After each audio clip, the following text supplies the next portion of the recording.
What is going on, everybody? Welcome to the Walking Dead universe. In today's video, we will be talking about Walking Dead Season 10, Episode 11, Morning Star.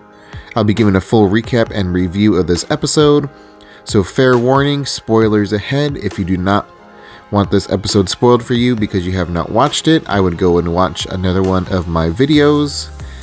If not, then keep listening and keep watching. But if this is your first time here, bring out that inner Negan and smash that subscribe button. Also comment #new if you are a new subscriber so I could personally thank you for joining this family. Now let's begin. So in the first opening scene, we see Beta and a few Whisperers. They got these balls hanging at the middle of these tree sections where they're sucking the sap out of the tree. Sap is obviously highly flammable, and that is the purpose of these round contraptions that they have made in these trees. This was actually a very smart move by the Whisperers, and you will see why later on in the episode. The next thing we go to is Negan and Alpha sitting on the rock that came from the cave explosion, it looks like. And Alpha has her arm out, telling Negan to give her the whips on her arm. Negan is kind of laughing about it, wondering if he's went in deeper as part of the Whisperers and moving on up in the rankings. And he asks if they even have a lifelong connection because of this. The purpose of this, I think, is just the pain. It kind of takes you out of reality and gets you used to just going through harsh things, and that's kind of the purpose of this whipping on the arm. Negan is kind of looking at her, thinking she's crazy because she has a bunch of scars already, but he goes ahead and gives her the whips in the arm. After that, Alpha tells him it's his turn, and if you watch the difference on how they whip each other, you know, Negan kind of just pulls back and whips her arm, but Alpha has it where she gets it, bends it with her other hand over her shoulder, swings it, and then lets go, and it gives a nice whip effect at the end of that. And you could tell Negan felt it pretty bad on his arm, and he had just an awesome expression, and this was just a good scene interacting with Negan and Alpha together. And then we move on, we see Beta with the Whisperers. Alpha is in there as well, and we get a good glimpse at Negan's Whisperer mask. And I honestly think he has one of the best Whisper masks out of everybody.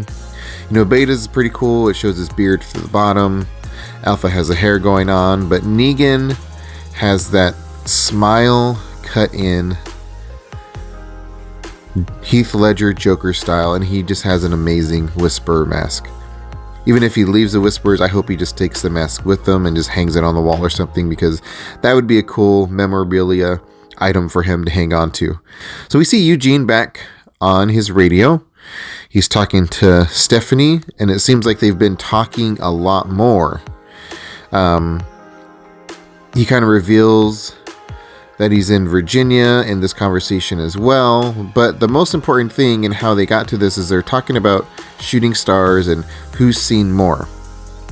And Stephanie mentions that he better not be counting satellites, and Eugene has a kind of a funny facial expression and asks, "What do you mean?" And she said that she saw a satellite falling pretty recently, and he asked if it was later in the day, and they kind of realized that they saw the same satellite fall, the one where he got the equipment for the radio to make it expand the range, and he realizes that they are obviously within a few hundred miles, and he wants to obviously meet her.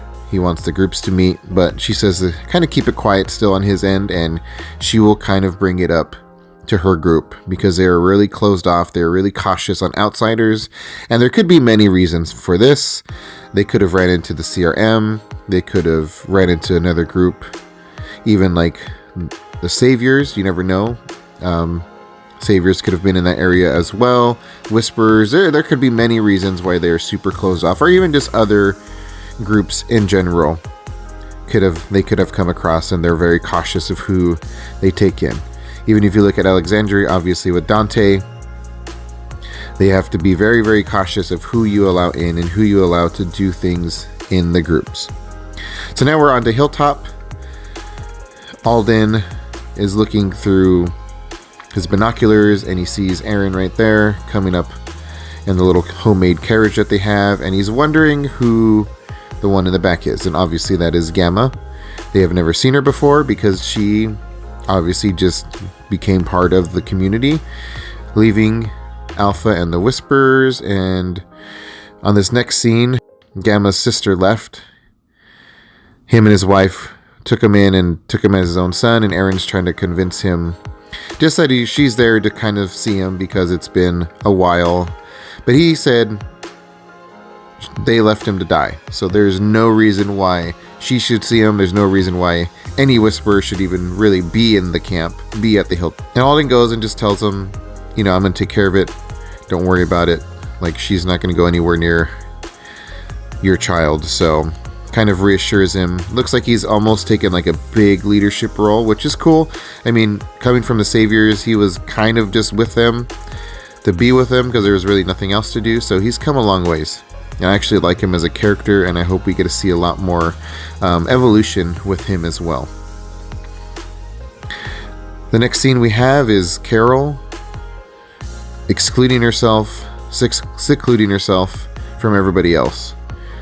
She has this little camp that obviously looks like it's a little run down, even if you look at the tent that's there. The tent's pretty raggedy, got some holes in it, really homemade, probably some sort of sheet or blanket. And King Ezekiel comes and finds her, wants to bring her comfort, wants to see if she's doing all right. Carol's done this before and excluded herself, so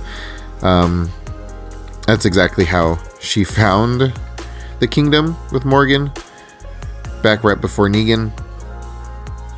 So it's kind of funny and interesting that they used King Ezekiel to come and comfort her and find her as she excluded herself again. So now we see Jerry and Umiko and the group kind of waiting and wondering what they're going to do, when they're going to go look for the others that are still. We got Magna and Connie still stuck in the cave. We haven't seen anything since the first mid-season premiere episode at the end. We haven't seen anything about them. They're still stuck in the dark. Maybe they're trying to find a match to find a way out. But I'm sure we will see very, very soon what is going on with them.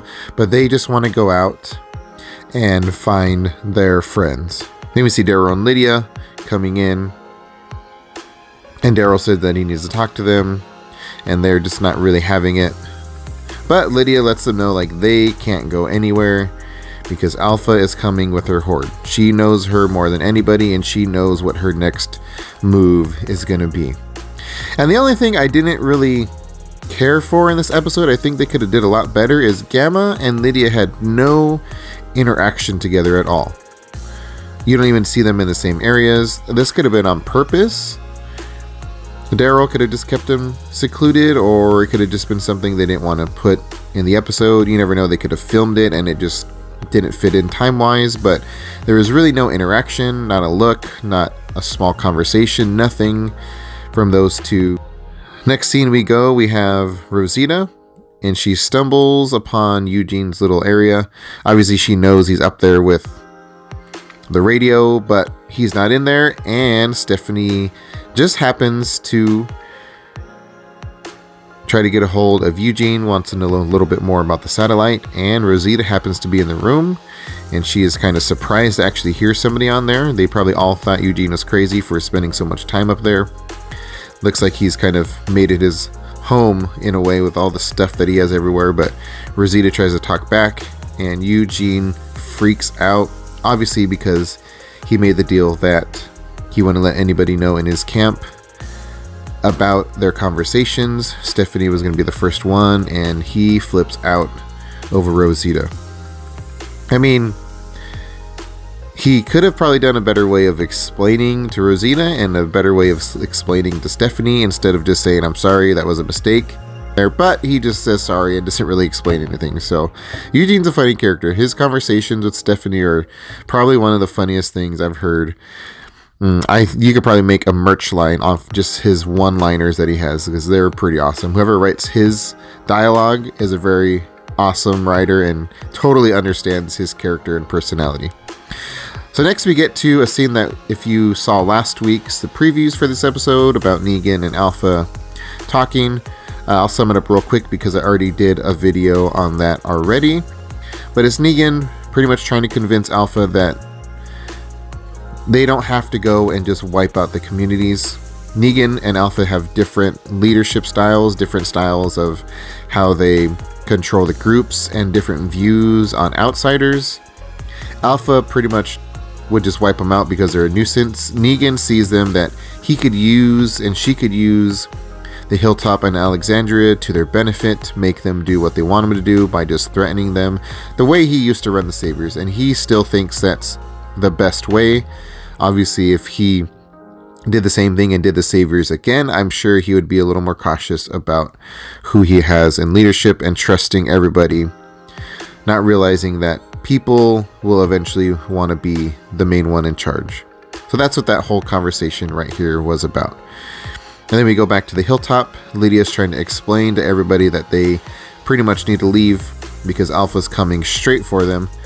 She could pretty much just tear down the whole Hilltop town.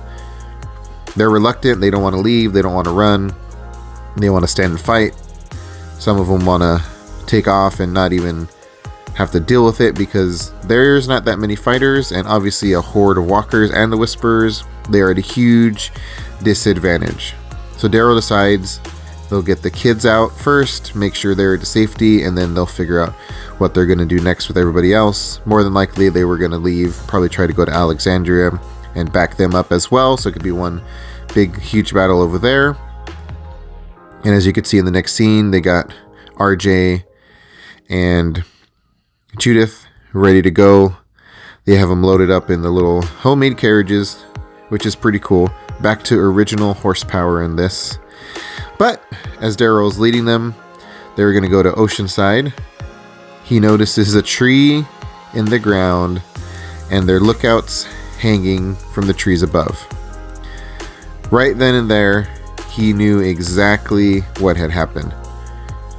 He knew and realized and told Lydia as well that Negan has to be part of their group. This is exactly what he used to do, block off the exit ways and roads leading out of the places that he was going to take over, because that would leave you no choice but for him to be in control. And he knew exactly that Negan was part of Alpha's group. So next we have Carol and King Ezekiel. It's kind of a interesting moment between them. You know, they haven't been together. They have had that long relationship with each other, and Carol kind of broke it off just with the deaths of Henry and everything else building up. She just needed to be by herself, and her mental state is all over the place. But they have their little hookup scene right here, just remembering their relationship together. So Eugene is over here building an amazing contraption out of car batteries, and it's just one of the barriers and things they're going to use to keep the Whisperers and the Horde away. He has a conversation with Rosita, and she is asking him why he has no game. It's actually pretty funny. She puts him on blast and says that he has no game whatsoever. And this is the scene that people were talking about for so long. There's people that thought him and Rosita kissing was maybe a dream or a flashback, or he was dying and he was just remembering her. But Rosita literally just said, "Kiss me if you want. Here's your opportunity." Almost like she knows that he really cares for this Stephanie girl, and she just wants to see what he's gonna do. And he goes in for it, stops, and says no, he can't. Stephanie is on his mind, and Stephanie is number one, even over Rosita at this point in time. And we all know that Eugene had a long love and interest in Rosita, but she has been replaced. And then we go to this next scene. This scene was actually really funny. The whole scene with Eugene, he's fully geared up. He's up in his little radio area, and I almost thought Beth was back because he starts singing just like Beth used to, and then it goes and shows everyone else getting ready for the battle, but he's singing this song, and it's great. Eugene is amazing. Gets Stephanie back on the line. She's obviously just been there listening to him, not knowing what to do, and she throws out a date for next week for them to meet in West Virginia. So they are going to be meeting later on in the season. And then we have this awesome interaction between Daryl and Judith. And Judith obviously cares for Daryl, but I think she feels like she has to be strong and can't be afraid of anything. And Daryl just lets her know, like, he gets afraid, especially for her and her brother, and it's okay to have feelings, it's okay to have emotions.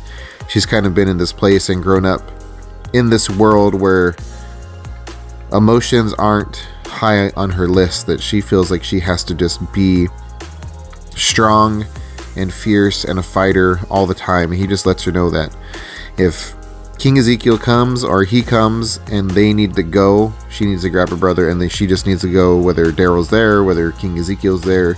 Just kind of their last line of defense is what it's for. To get the kids out is the most important thing, because they are the future of this world. And we have Daryl. This was in the promo videos as well for the second half of the season. Daryl grabbing his awesome weapon that he has right here. You can see his leg is still bothering him. He has that limp going on, but he is going to go out to battle. We have Rosita, Yumiko, and Eugene just waiting. Eugene looks proud. He looks like he's staring at his contraption, and he knows it is going to help them with the nice barrier, and is going to take out all the whisperers and walkers, is kind of his assumption. You see Jerry right here all geared up. You see Gamma, and then they have Lydia here as well, which is probably even more interesting because they all think Lydia's dead. Gamma's really the only whisperer or ex-whisperer that knows that she's alive, and would that bring any distrust to them in Alpha? Would they question her? Would they question what they're doing? Would they be even able to pay attention? Because I'm pretty sure there's not that many whisperers on the front lines. They kind of get there, get the horde to go, and I'm sure they kind of back off a little bit and let the walkers do majority of the work here. But I thought that was interesting. So we have Eugene's contraption. This was another preview as well. Just burning off heads, burning off arms. Aaron ready for battle. Everybody ready for battle, and they are ready for this war. The only problem with Eugene's thing is the weight and force of the walkers, because pain is nothing. They just tear down his little thing, and it honestly didn't last very long. It was kind of sad. You can see Eugene's face like, oh crap, I failed. So the walkers are coming in. They have another fence built up right there, and this was actually a cool battle scene where you see everybody. You see Gamma, you see Lydia, and they're like literally right next to each other, and still nothing. Still no conversation. Still nothing between them. They could have thrown like a little one-liner out or something. I was hoping there would be some sort of interaction between them, but there wasn't. You see Jerry, King Ezekiel, everybody's just going to town on the Whisperers. Their barrier is holding pretty well. But Beta has a plan. This is almost like a diversion with them, with the walkers. Beta's going to go get those contraptions they made full of sap. They have their little catapults ready, and they just launch these things straight over. So they must be behind, somewhere behind them, because that's what it seems it comes from, like behind the horde that they brought with them. And this stuff just splatters all over them. You could see them, and then they start shooting some fire arrows, and you see one of the people catch on fire, and they realize that it's some sort of flammable material. Jerry says it smells like a Christmas tree, but obviously it's sap. So in the next scene, we have Alpha and Negan. Alpha is getting arrows ready. Negan's standing there and pretty much saying, I thought you said they were going to join us. That's the goal. That's the plan. She must have told him that, but she didn't say how.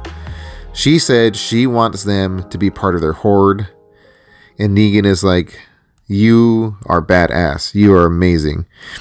And here is the full-on glimpse of his Whisper mask in his jacket. He is full-on Negan, full-on Whisper at this point. If anybody thought he was going to kill her in this episode, you were wrong. And honestly, I do not see her dying this season. And this is why. Take a look. Obviously, he doesn't know Judith is in the Hilltop, but he is right there. He's got his bow, he's got his flaming arrow, and he just shoots this into the Hilltop. And in this next scene, you could see what happens. The Hilltop catches on fire. Their escape. All of the Hilltop people were going to run back inside, but they cut off their escape. Daryl is right here staring at the walls on fire. They still might be able to make it inside. There's probably a way for them to get in. I'm sure the door is wide open. They wouldn't have shut the door because then it would have just been hard for them to get in there. But that is what they need to do. They need to find an escape. And this is literally where it ends, is right here. Terrible cliffhanger right here. But this is an awesome shot of Daryl turn around looking like, what is next? But honestly, this was literally probably one of the best episodes we have had. It was amazing. I loved it. Tell me what you guys think down in the comments below of this episode. And I will talk to you guys in that next video.